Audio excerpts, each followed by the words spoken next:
Guys, we're back. Live with your parents in your 20s. For some people, that sentence alone makes them embarrassed, because we live in a culture that tells us independence means having your own place, paying rent and flexing on Instagram with your adult life. But here's the thing nobody talks about. In today's economy, live with your parents isn't just normal. It can actually be one of the smartest financial decisions you'll ever make. So today, I'm breaking down the stigma versus reality on why living at home might set you up way better than trying to fake independence and struggle paycheck to paycheck. Because let's be real, you know when you tell someone you still live with your parents in your mid-20s, maybe even your late 20s, you get that look. And honestly, it feels even heavier when it comes from women, because society has built this expectation that a real man should already have his own place by then. It's the oh wait, what you still live at home look.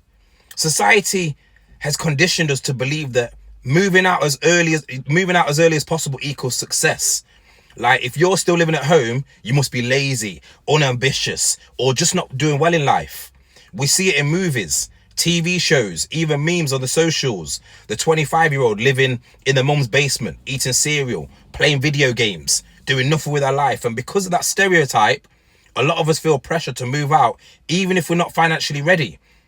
But the thing is, those same people who give you that side eye, half of them are quietly drowning in rent, struggling with bills, or maxing out their credit cards just to keep up the appearance of independence. And that's the part that nobody talks about.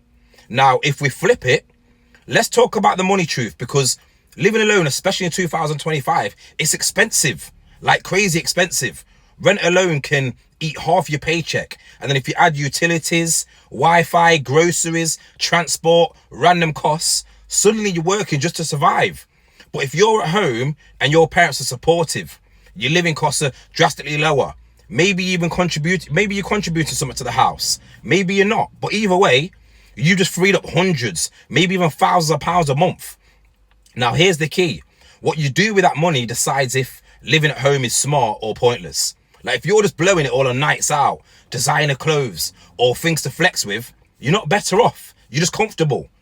But if you take that opportunity and stack money, invest, or build a business, that's when living at home becomes a financial cheat code. I say this all the time.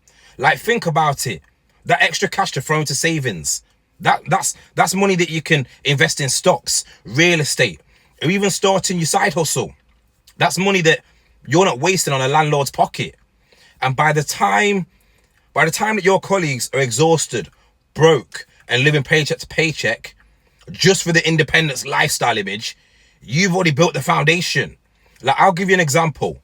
I know someone who stayed at home until 28. People used to joke about it. But while everyone was paying £800 a month, £1,000 a month in rent, he was stacking.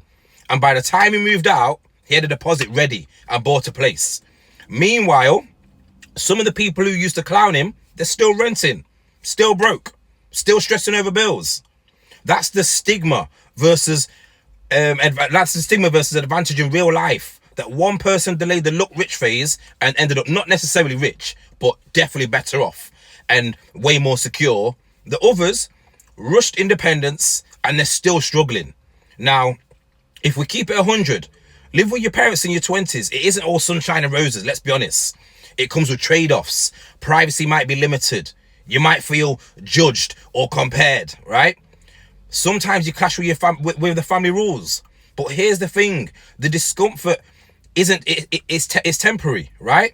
You're sacrificing some independence now for way more independence later. That's the trade-offs that a lot of people aren't willing to make. They want freedom right away, even if it means living broke. But long-term freedom, that comes with having money, okay? Not pretending like you've got it all together. So instead of seeing living with your parents as a weakness, start seeing it as a power move, because it only becomes embarrassing if you're not using the opportunity and if you're sitting around wasting time. Yeah, that's the stereotype, you know? But if you're building, stacking, investing, training, leveling up while you're there, you're setting yourself up to skip years of financial stress, trust me. And one day, when you move out into a place you actually own, or when you've when you've built financial freedom from early, the same people who laughed will wish they made the same move. Trust me, I'm telling you. So would you rather look independent but be broke, or sacrifice the image for a few years, stack up and actually build real freedom? Because that's the money truth that nobody talks about. Living at home in your 20s doesn't mean you're behind.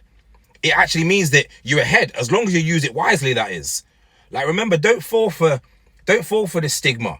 The goal isn't to look successful. The goal is to be successful.